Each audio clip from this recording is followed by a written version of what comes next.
They thought they could wipe us out, but humans refused to go extinct. The Denobulan attack came without warning, a coordinated assault that targeted every major city on Earth. In mere hours, the once proud metropolises of humanity lay in smoldering ruins, and the streets ran red with the blood of billions. Amid the chaos and destruction, Fleet Commander Derek Jenkins and the crew of the UES Resilience barely managed to escape the onslaught. As they fled Earth's orbit, they witnessed the horrifying extent of the devastation. The cratered remains of their homeworld, now little more than a smoking ember in the void. The Resilience was little more than a ragtag collection of survivors, hastily assembled by Derek and his best friend, Lieutenant Alex Novak.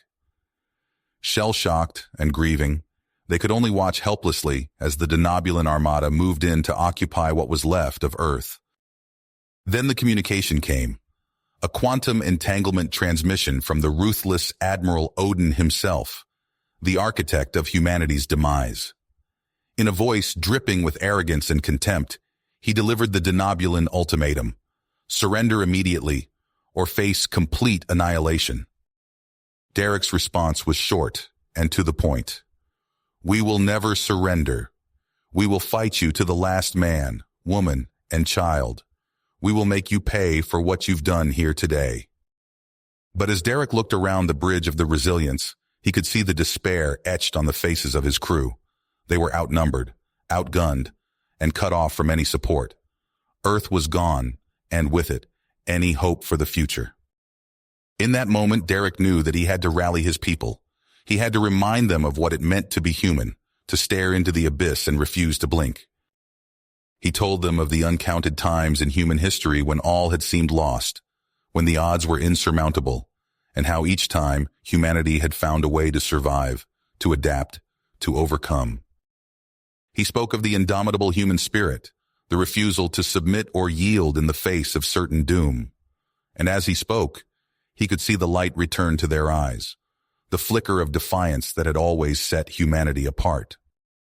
Then, Derek revealed the final piece of the puzzle, a coded transmission from Earth's defense network, received in the final seconds before the planet's destruction. It spoke of a hidden sanctuary colony, a place where the remnants of humanity could regroup and begin the fight anew. Derek plotted a course for the coordinates, knowing full well that it could be a trap. But he also knew that it was their only chance, the only hope for the survival of the human race. As the Resilience set out into the uncharted void, the crew knew that the road ahead would be fraught with peril. They were hounded at every turn by the Denobulan armada, the battlefields of space littered with the broken hulks of human and alien ships alike. In one desperate battle, Derek was forced to improvise, plotting a slingshot course around the intense gravitational pull of a nearby neutron star. The gambit worked, the pursuers crushed in the star's embrace, but the Resilience was left badly battered, its crew diminished. Now, as the ship limped towards the deadly and uncharted expanse of the Erebus Nebula, Derek couldn't shake the sense that their journey was far from over. The Denobulans would not rest until every last human was wiped from the cosmos, and Derek knew that even if they reached the sanctuary colony, the fight would have only just begun. But he also knew something else, that as long as even one human drew breath, the war would go on. For the spirit of humanity was not so easily extinguished. They would adapt, they would overcome, and they would make the Denobulans regret the day they ever dared to challenge the children of Earth. The Resilience shuddered as it plunged into the swirling depths of the Erebus Nebula, its sensors flickering wildly under the onslaught of strange energy fluctuations. Derek gripped the chairs of his command chair, his eyes fixed on the interface. "Report," he barked. "The anomalies are playing havoc with our systems," the navigator replied, her fingers flying across the control panel. "I'm having trouble keeping us on course." Derek frowned. "Any idea what's causing them?" Alex leaned forward, his brow furrowed in concentration. "I'm detecting a faint energy signature, Commander. It's like nothing I've ever seen before." "Bring us in for a closer look," Derek ordered. "But keep your finger on the pulse drive in case we need to make a quick exit." As they drew nearer to the source of the anomaly, A massive structure loomed out of the nebula's swirling gases. It was a denobulin research station, its angular hull dripping with sensor arrays and weapon emplacements. "Looks like we've stumbled onto something big," Alex muttered. Derek's eyes narrowed. "Scan for human life signs." The results came back almost instantly, and Derek felt his blood run cold.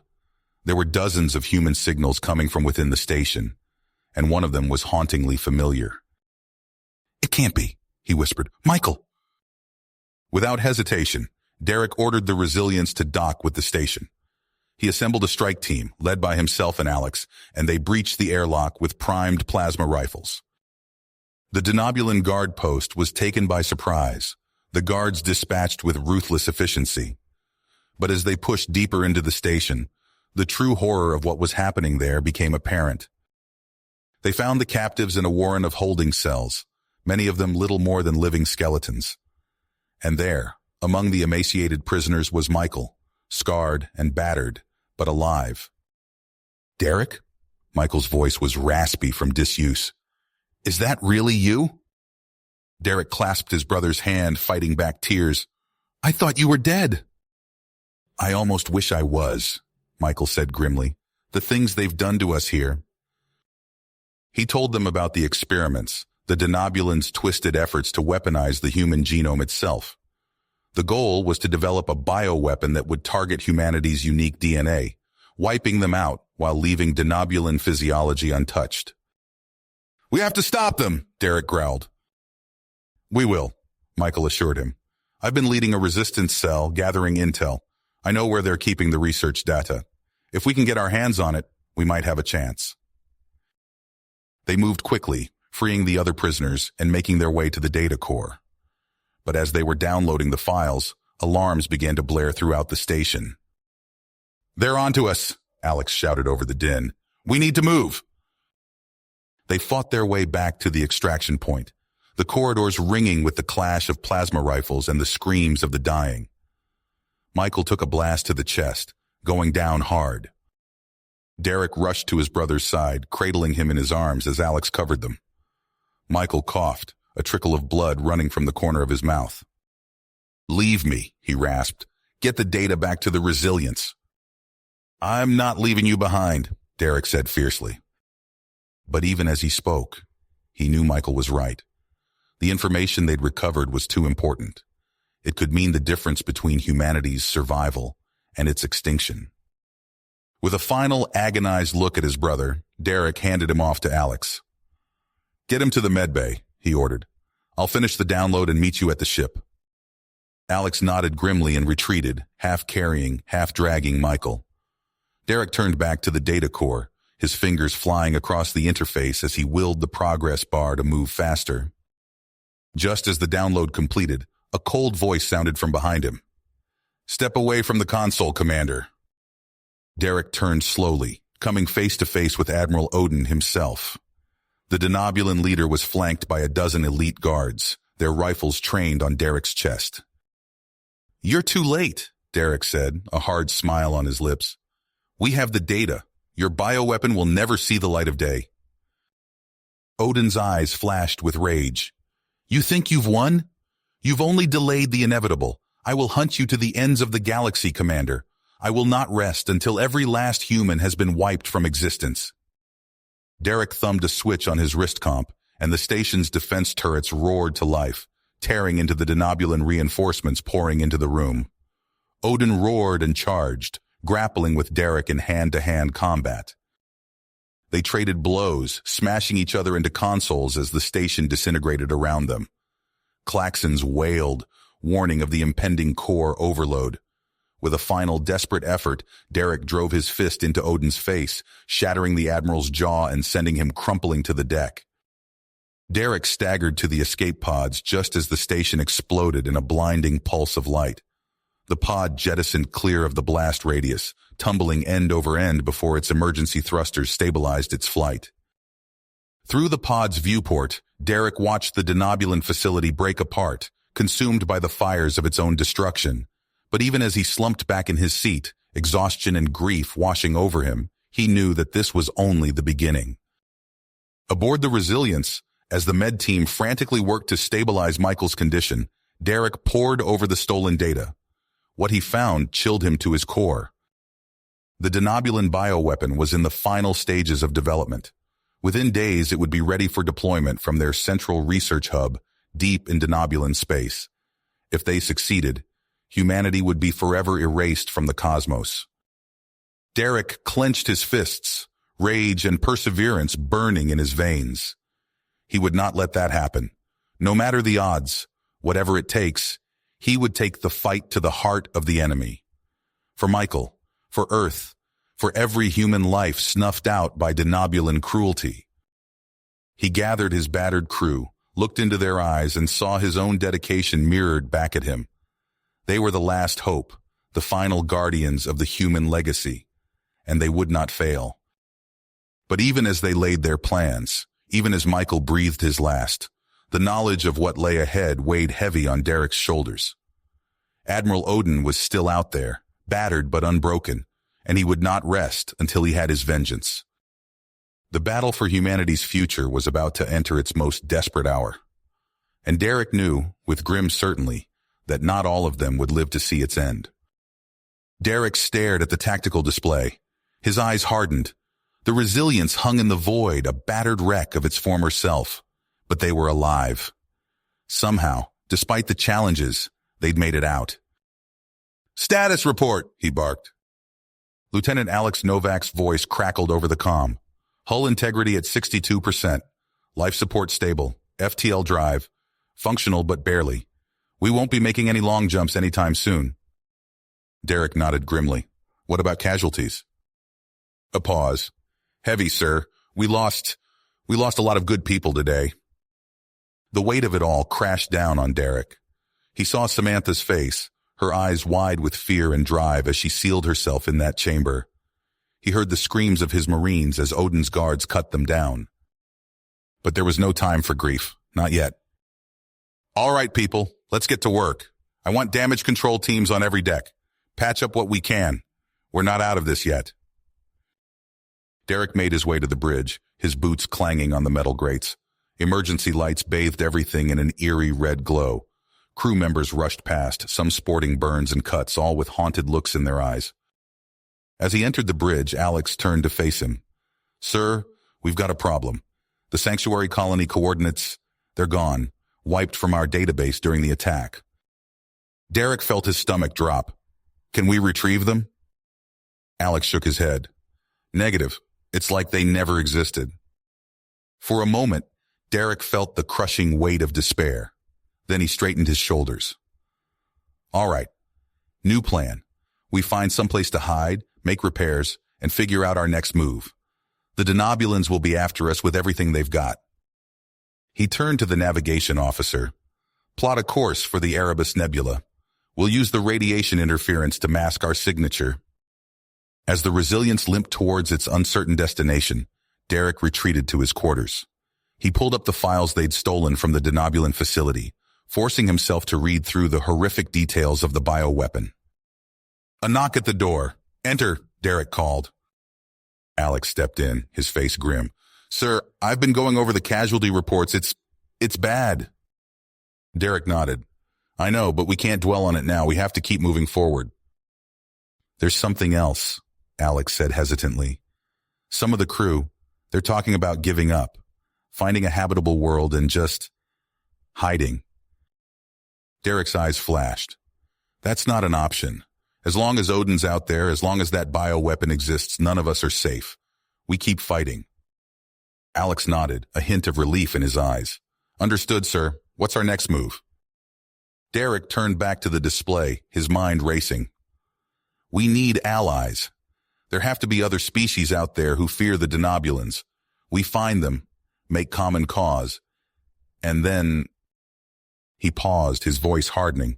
"And then we take the fight to Odin. We end this once and for all." The Resilience plunged deeper into the swirling gases of the Erebus Nebula, carrying with it the last, desperate hope of humanity. Derek knew the odds were stacked against them. But as he looked at the purpose in Alex's eyes, as he heard the steady thrum of the engines beneath his feet, he felt a flicker of something he hadn't dared to feel in a long time. hope. The war for humanity's survival had only just begun, and Derek Jenkins was ready for the fight of his life. The UES Resilience limped through space, its hull scarred and systems failing. On the bridge, Derek Jenkins stared at the view screen, his face gaunt with exhaustion and grief. The faces of the fallen flashed through his mind, brave men and women who'd given everything in their strike against the Denobulan bioweapons hub. But one loss cut deeper than the rest. "Samantha," he whispered, his voice barely audible. Chief Engineer Samantha Torres had been the heart of the ship, her brilliant mind and unwavering spirit keeping the Resilience running against impossible odds. Now she was gone, along with too many others. Lieutenant Alex Novak's voice cut through Derek's reverie. "Commander, life support is down to 62% capacity. We've got maybe 2 days before it becomes critical." Derek nodded grimly. "What about weapons and propulsion?" "Main guns are offline. We've got a handful of point defense turrets still operational, but that's it. FTL drive is functional, barely. We can make one more jump, maybe 2 if we're lucky." "It'll have to be enough," Derek said. "Plot a course for the Sanctuary Colony coordinates. We need to reach them before Odin can regroup and finish us off." As the Resilience limped towards its destination, Derek retreated to his quarters. He pulled up the crew manifest, forcing himself to look at the faces of those they'd lost. His finger hovered over Samantha's image, her bright smile a stark contrast to the darkness that surrounded them. A chime at the door. "Enter!" Derek called. Alex stepped inside, his own face haggard with fatigue. "Sir, we're approaching the sanctuary coordinates." Derek rose, following Alex to the bridge. As they dropped out of FTL, a sea of stars greeted them, but no sign of the promised safe haven. "Are you sure these are the right coordinates?" Derek demanded. "Positive, sir," the navigator replied. "But there's nothing here." Despair threatened to overwhelm them. Had it all been for nothing? A cruel joke at the expense of humanity's last hope? Suddenly, the proximity alarms blared to life. "Massive energy signature detected!" Alex shouted. It's right on top of us!" Before their eyes, the empty void shimmered and warped. A colossal structure materialized seemingly out of nowhere. A sprawling shipyard and command station that dwarfed anything Earth had ever built. "My God," Derek breathed. A transmission crackled through the comms. "UES Resilience. This is Commodore Vivian Caldwell of the Human Resistance. Welcome to Sanctuary 1. Derek felt a surge of hope as he took in the magnitude of what they'd stumbled upon. This wasn't just a hideout. It was the heart of humanity's fight back against the Denobulans.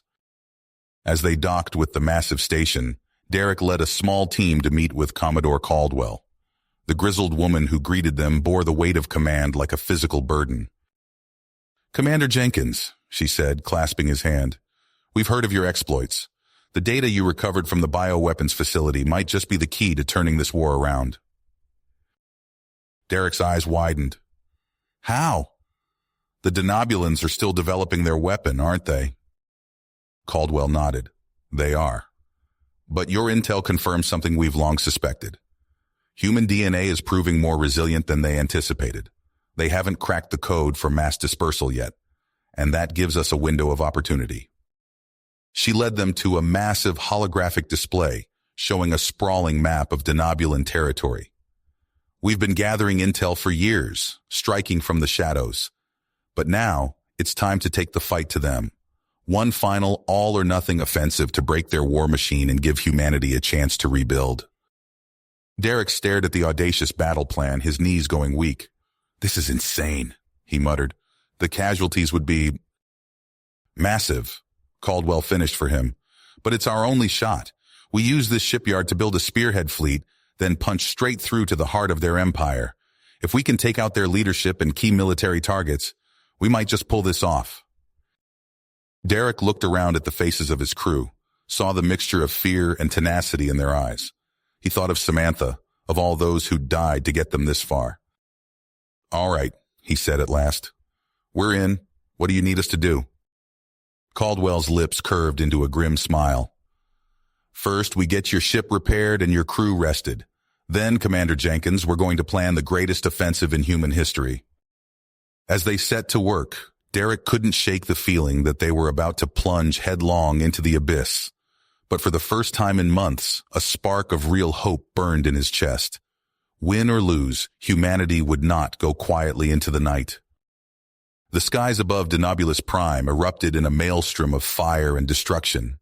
Human and Denobulan ships clashed in a brutal dance of death, energy weapons lancing through the void and tearing hulls asunder. On the bridge of the UES Resilience, Fleet Commander Derek Jenkins gripped the arms of his command chair, his eyes fixed on the tactical display. "All ships, press forward," he barked into the comm. "We need to punch through their outer defenses." The human fleet surged ahead, weathering a storm of plasma torpedoes and disruptor fire. Derek watched as friendly markers winked out one by one, each representing countless lives snuffed out in an instant. But there was no time for grief. Not now. "Sir," Lieutenant Novak called out, "we've breached their perimeter." Derek nodded grimly. "Excellent. Prepare the landing craft. I'm going down there myself."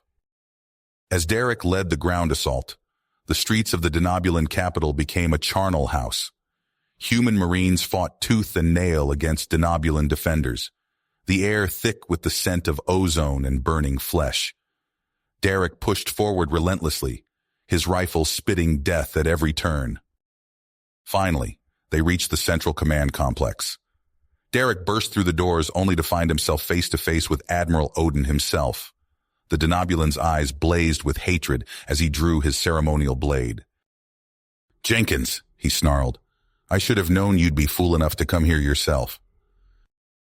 Derek tossed aside his rifle and drew his combat knife. "It ends here, Odin, one way or another." The two leaders clashed in a furious melee, trading blows amid the wreckage of Denobulan technology. Derek felt his ribs crack under a vicious kick, but he pushed through the pain, scoring a deep gash across Odin's chest. But the Denobulan was relentless. With a sudden burst of speed, he grabbed a jagged shard of duranium from a nearby console and drove it deep into Derek's abdomen.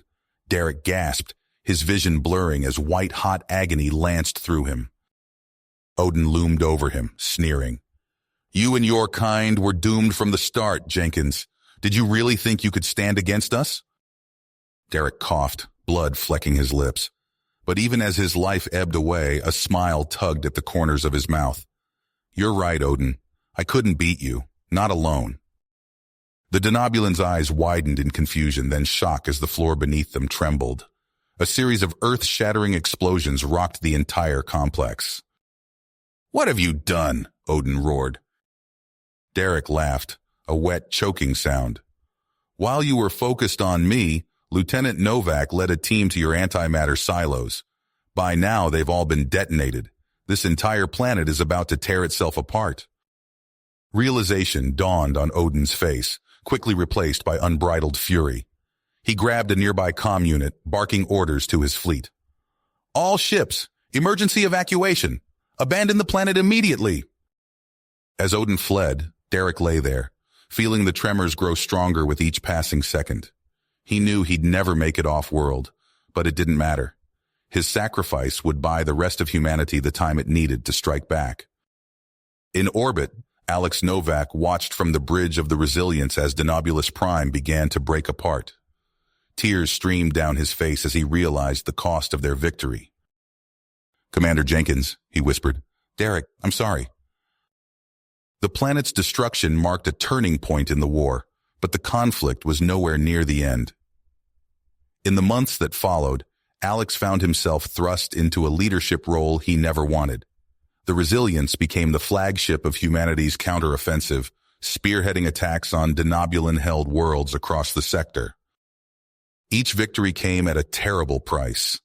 Planets were reduced to cinders, millions of lives snuffed out on both sides. The line between victory and atrocity blurred more with each passing day.